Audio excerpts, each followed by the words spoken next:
And as New Yorkers ring in the new year, socialist Democrats are throwing their own party. Tonight, Zohran Mamdani will be officially sworn in as the city's next mayor, and he is planning a star-studded ceremony to celebrate. Republican Congressman Mike Lawler with a warning. Zohran Mamdani is an avowed socialist, and since AOC and Bernie Sanders rose on the national stage, you've seen this rise on the local level and in state legislatures of socialists getting elected on the Democratic line. So he is going to take office. He is going to move New York decidedly leftward. The cover of the New York Post with this headline: Mamdani taking office as de Blasio 2.0. Same crap, different year. Alexis McAdams is in New York City. I love that I got to say that word on TV. I'm kind of giddy about it, but it is actually perfectly. Yeah, I was going to say, it's a perfect explanation for what we've inherited in New York City. That's right. Well, we're going to have to see what happens here. Mamdani says it's going to be a great start to 2026. New Yorkers are going to have to make their mind up for themselves. As you saw, the New York Post might have already made their mind up there, Julie. But it's a new year and a new mayor in the Big Apple. And this year, it's going to be a Democratic socialist coming to town here. That's Zohran Mamdani. You know him by now, no matter where you live, because we've been talking about him. He's promising a lot of free things. Like what? Well, let's get into it. This is some of the stuff he's been talking about, including free childcare, free city buses, and rent freezes. But at just 34 years old, critics are asking, can he deliver on those promises? So we'll have to wait and see. Mamdani's been called by some the new face of the Democratic Party. He's campaigned alongside Representative Alexandria Ocasio-Cortez and Senator Bernie Sanders. Both are going to play major roles in his inauguration right here in New York City. Also, New York Attorney General Letitia James, you might know her because she sued President Trump, so we talked about her in the past. She's going to swear him in during a private midnight ceremony before holding a block party with about 40,000 people are expected to kick off the year. Mamdani and his allies vowing to fight back against many of President Trump's policies. This is something we've talked about, too, in New York, Julie. He's been slammed for his stance on Israel, and it didn't help that one of his own aides resigned earlier this month over anti-Semitic posts she made online. Mamdani says he's going to hold his team to a high standard. I will demand excellence from my team, from myself, and also I will ensure that we create the conditions where that excellence is possible to deliver on. So Mamdani will be the first Muslim mayor in New York City, and his campaign also telling me, Julie, today that he's also going to be using a Quran at his swearing-in ceremony. That is also something that's never been done here in the Big Apple. We'll keep an eye on it, Julie. All right, thank you, and Happy New Year to you, Alexis McAdams. Happy New Year. Let's bring in Cassie Smedley, former RNC press secretary, and Morgan Harper, former Democratic Senate candidate for Ohio. All right, Cassie, I'll start with you.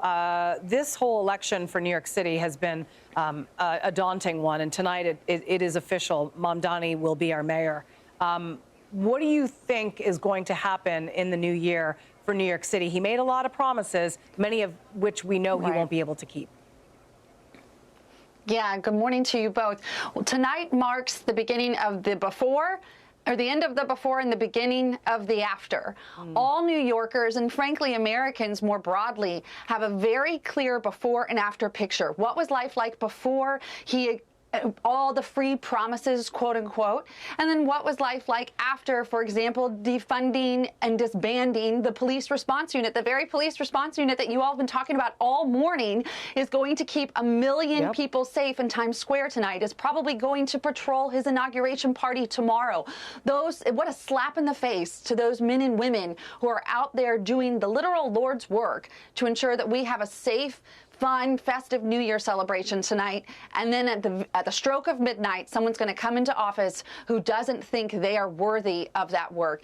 It's really remarkable, and I hope all New Yorkers and frankly all Americans take note, the before and the after. Yeah, the before and after should be interesting to contrast. Morgan, Mamdani during his entire campaign spent months slamming President Trump. Let me remind you of that, and then I'll follow up.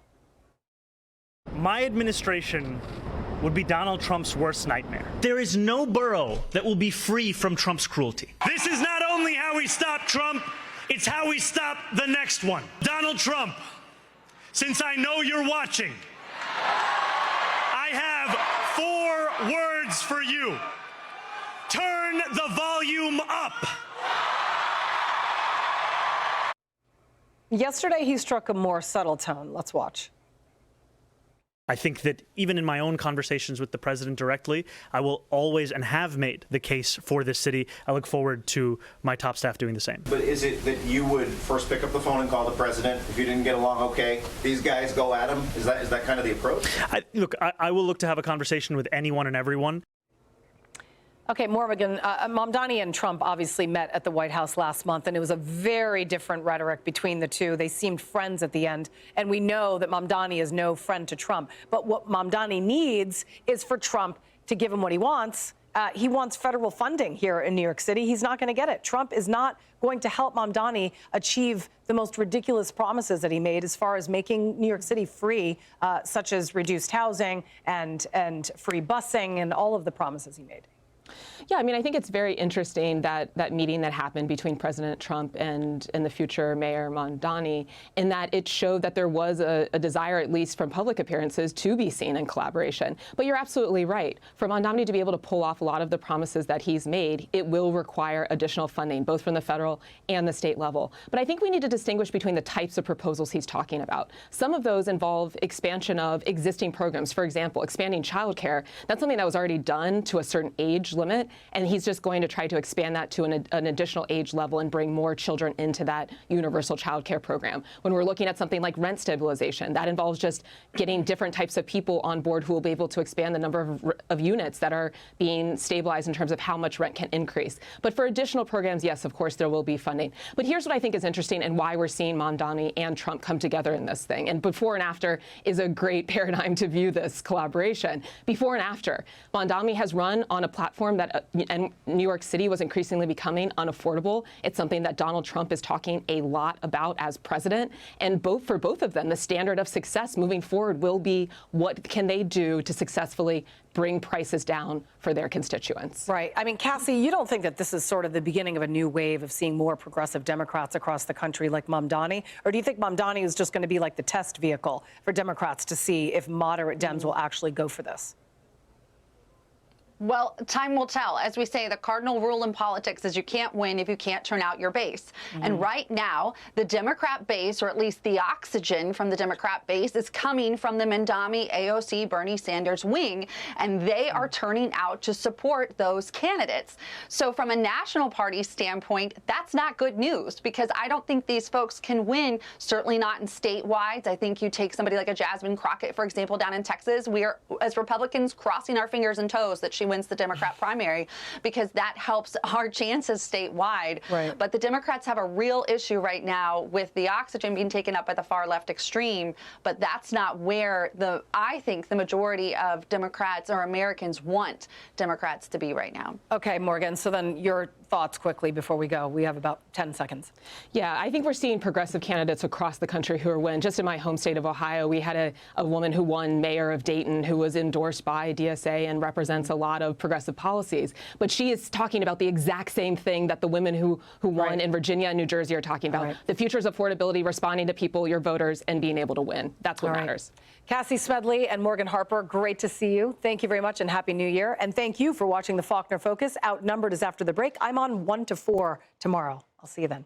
Hey everyone, I'm Emily Campagno. Catch me and my co-hosts Harris Faulkner and Kaylee McEnany on Outnumbered every weekday at 12 p.m. Eastern, or set your DVR. Also, don't forget to subscribe to the Fox News YouTube page for daily highlights.